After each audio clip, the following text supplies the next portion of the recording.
नमस्कार दोस्तों, आज मैं आप लोगों के सामने भगवान बुद्ध के विषय में कुछ महत्वपूर्ण जानकारियाँ लेकर आया हूँ। हो सकता है आपको इनके विषय में जानकारी पहले से रही हो, फिर भी मैं अपने शब्दों में इन्हें बताने का प्रयास करता हूँ। बुद्ध पूर्णिमा वैशाख में बुद्ध धर्म में आस्था रखने वाले का एक प्रमुख त्योहार है।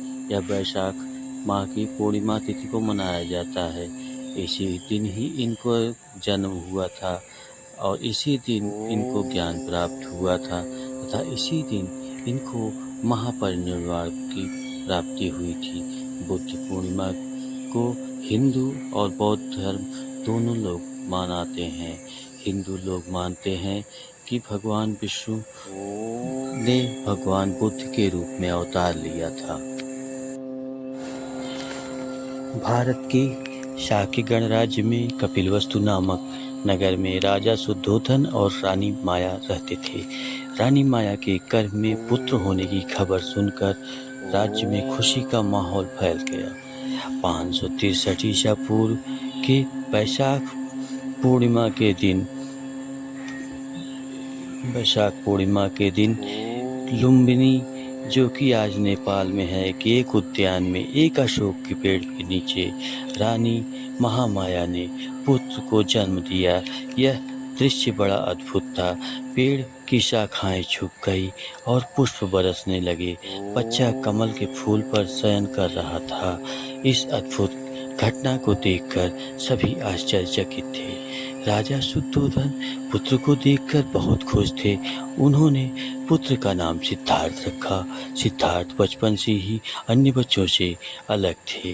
उन्हें दुनिया के दुखों को लेकर चिंता रहती थी। इसीलिए उनके पिता राजा शुद्धोधन ने उनका विवाह एक बहुत ही खूबसूरत कन्या, जिसका नाम यशोधरा था, उनसे करवा दिया।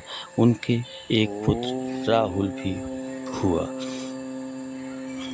कुछ दिन तक तो सिद्धार्थ अपने राजकाज में व्यस्त थे। एक दिन संयोगवश राजकुमार सिद्धार्थ राजमहल से बाहर निकले और उन्हें बुढ़ापा, बीमारी, मृत्यु, इन तीनों दुखों को देखा। यह दृश्य देख उन्हें बहुत असहनीय हुआ। उसी रात सिद्धार्थ ने सभी सुख सुविधाओं को त्याग दिया और सत्य की खोज में निकल पड़े। 6 वर्षों तक सिद्धार्थ ने वनवास में कठोर तपस्या की। अंत में बोध गया में एक पीपल के पेड़ के नीचे उन्हें ज्ञान प्राप्त हुई और तब से वो बुद्ध कहलाए। बुद्ध ने अपना शेष जीवन लोगों को दुख से मुक्ति का मार्ग दिखाने में व्यतीत किया। और मित्रों, उन्होंने 4 आर्य सत्य और अष्टांगिक मार्ग का भी उपदेश दिया। ये 4 आर्य सत्य हैं। पहला, दुख। दुनिया में दुख है। दुख का कारण तृष्णा।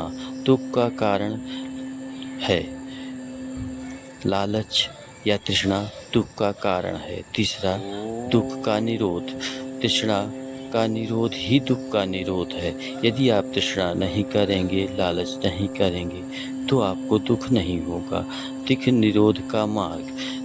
दुख निरोध, जिससे हमारा दुख दूर हो सके, उसके लिए उन्होंने अष्टांगिक मार्ग की खोज की, जिसको हम निम्न प्रकार से जान सकते हैं। सम्यक दृष्टि, सही दृष्टिकोण, सम्यक संकल्प, सही बात, सम्यक वाचा, सही वाणी बोलना, सम्यक कर्म, सम्यक आजीविका, सही आजीविका, सम्यक प्रयास करना, सही प्रयास करना, सम्यक स्मृति, सही स्मृति, सम्यक समाधि, सही समाधि। इन निर्देशों, इन अष्टांगिक मार्गों का जो व्यक्ति पालन करता है, उसे निश्चित ही मोक्ष की प्राप्ति होती है। बुद्ध के ये उपदेश सरल और स्पष्ट हैं। वे सभी मानवों के लिए कल्याणकारी हैं।